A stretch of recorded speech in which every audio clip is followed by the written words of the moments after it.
বকতা অঞ্চলৰ এক খঙীয়া গাঁৱলৈ আহিছিলোঁ।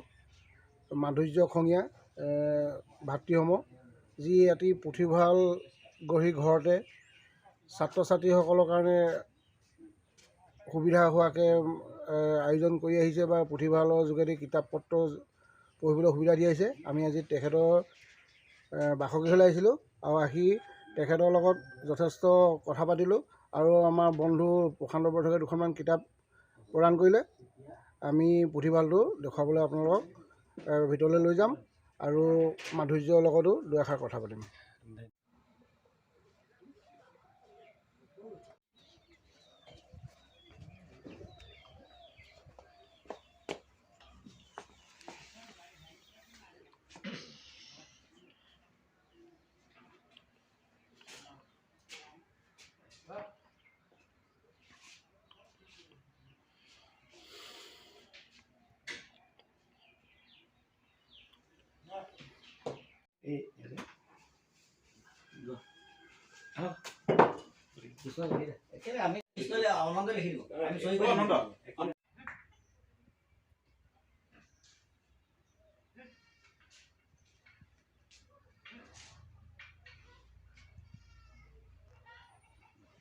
নহয়, আমি হ'লেও মধ্যবিত্তি মানুহ। আমাৰ মন বহুত যায়, কিন্তু আমি মন গ'লেও চব কাম কৰিব নোৱাৰোঁ। আমি ভাবিলোঁ মাৰ স্মৃতিটো আমি জীয়াই ৰাখিব লাগিব। আমি পৰিয়ালৰ মাজতে আমি ভণ্টি, জোঁৱাই, দেউতা, মোৰ পৰিবাৰ, আমি এনেকৈ চবেই কথা পাতিলোঁ।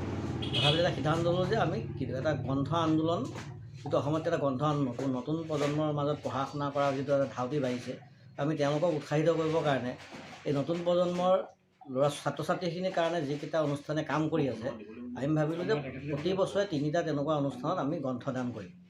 আমাৰ স্মৃতি তেনেকৈ আমি জীয়াই ৰাখিম। সেইমতে আমি কালি সাপেখাতি অনিন্দিতা গগৈ, সাপেখাতি ভোগবাৰী অঞ্চল বহুত ভাল কাম কৰিছে ছোৱালীজনীয়ে। তাই 140টা ল'ৰা ছোৱালীক তাই পঢ়াইছে, বিভিন্ন ধৰণৰ তেওঁ মানে প্ৰশিক্ষণ দিছে আনুষাংগিক তাহাঁতৰ বৌদ্ধিক উন্নয়নৰ কাৰণে।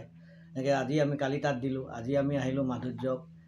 তেওঁ ইয়াত মাধুৰ্যই বহুত কাম কৰি আছে ল'ৰা ছোৱালীৰ কাৰণে, এক গ্ৰন্থ আন্দোলন সৃষ্টি কৰিছে নিজৰ অঞ্চলটোত। তেনেকৈ আজি কাইলৈ আমি মোৰ দেউতা যিখন কৰ্মজীৱন চাকৰি কৰিছিলে সেইখন স্কুলত আমি কাইলৈ দিম।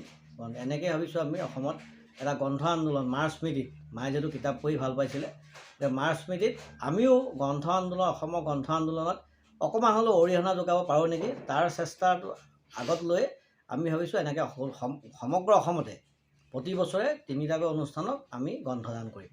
এতিয়া তোমাৰ প্ৰকাশন প্ৰতিষ্ঠান এটাও আছে, তাত কেনেকুৱা গ্ৰন্থ মানে প্ৰকাশ কৰিছা নহয়? কৰিছোঁ। গ্ৰন্থ কিতাপত ভাল মানুহে কিতাপ ওলায়, ভাল কিতাপ ওলালে মানুহে পঢ়ে। মানুহে এইটো যিটো মানুহ কয় যে কিতাপ নপঢ়ে, কিন্তু ভাল কিতাপক কেতিয়াও কোনো ৰাখিব নোৱাৰে, ভাল কিতাপ মানুহে পঢ়িবই। ধন্যবাদ। খঙীয়া, তোমাৰ বকতা কি হয়?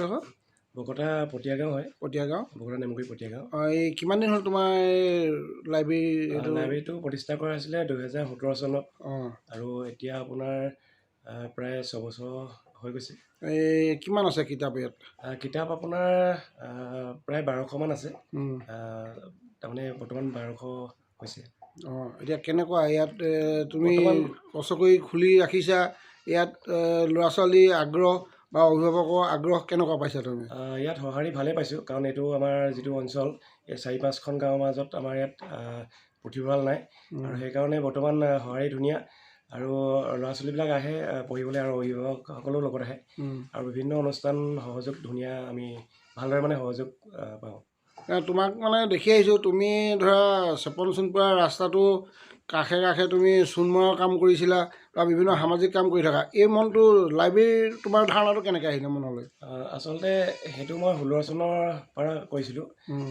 চাফ চিকুণতা, আৰু আচলতে আমাৰ যিটো আমি নিজে যদি নিজৰ পৰিৱেশটো অকণমান ভালদৰে ৰাখিব পাৰোঁ, আৰু তেতিয়া সঁচাকৈ নিজে নিজে আমাৰ সমাজখনো সুন্দৰ হৈ আহিব। আৰু সেই আমাৰ ক্ৰমাৎ মানে আমি অনুভৱ কৰিছিলোঁ যে বৰ্তমান আমাৰ নৱপ্ৰজন্মৰ মাজত কম্পিউটাৰ যুগ যিহেতু, আৰু তেতিয়া মোবাইলৰ প্ৰতি ধাউতি বাঢ়ি গৈছিল, আৰু বিভিন্ন প্ৰতিযোগিতামূলক অনুষ্ঠান প্ৰতিষ্ঠানত অংশগ্ৰহণ কৰা, যি মানে আমাৰ সাহিত্য প্ৰতিযোগিতা বা বিভিন্ন সেইবিলাকত অংশগ্ৰহণ কৰিবলৈ অকণমান আগ্ৰহ প্ৰকাশ কৰা নাই, যিহেতু মোবাইলত বেছি ব্যস্ত হৈ গৈছিলে। আৰু সেই যান্ত্ৰিকতাৰ যুগত যাতে আমাৰ কিতাপৰ গ্ৰন্থৰ প্ৰতি অকণমান আকৃষ্ট হ'ব পাৰে, তাৰ কাৰণে আমি আচলতে সৰুকৈ লাইব্ৰেৰীটো পুথিভঁৰালটো প্ৰতিষ্ঠা কৰিছিলোঁ। আৰু আৰু পাছলৈ সহায় আমি পাইছা? 2025 চেতিয়া ডাঙৰীয়া যেতিয়া ঢুকালে উম। তেতিয়া আমি তেখেতৰ নামত উৎসৰ্গা কৰি দিলোঁ।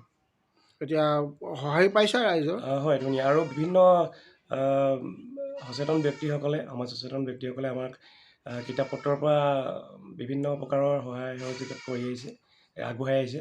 আজি আমাৰ সমাজ সংগঠক যিহেতু প্ৰশান্ত বৰঠাকুৰ ডাঙৰীয়া আৰু আপুনি যিহেতু অনন্ত কলিতা ডাঙৰীয়া আৰু কৃষ্ণ গগৈ। কৃষ্ণ গগৈ। গগৈ ডাঙৰীয়া আমাৰ যিহেতু গ্ৰন্থৰ লগতে এটি স্মাৰক সৈতে আমাক উৎসাহ জনাইছে। আৰু আমাৰ আই মাতৃ, তেখেতৰ আই মাতৃ প্ৰশান্ত বৰঠাকুৰ ডাঙৰীয়া আই মাতৃৰ উৎসৰ্গাত আগবঢ়াইছে যিহেতু। আৰু আমি আশা কৰিম প্ৰতিটো ক্ষণত আপোনালোকৰ সহায় সহযোগ এইদৰে কামনা কৰিলোঁ।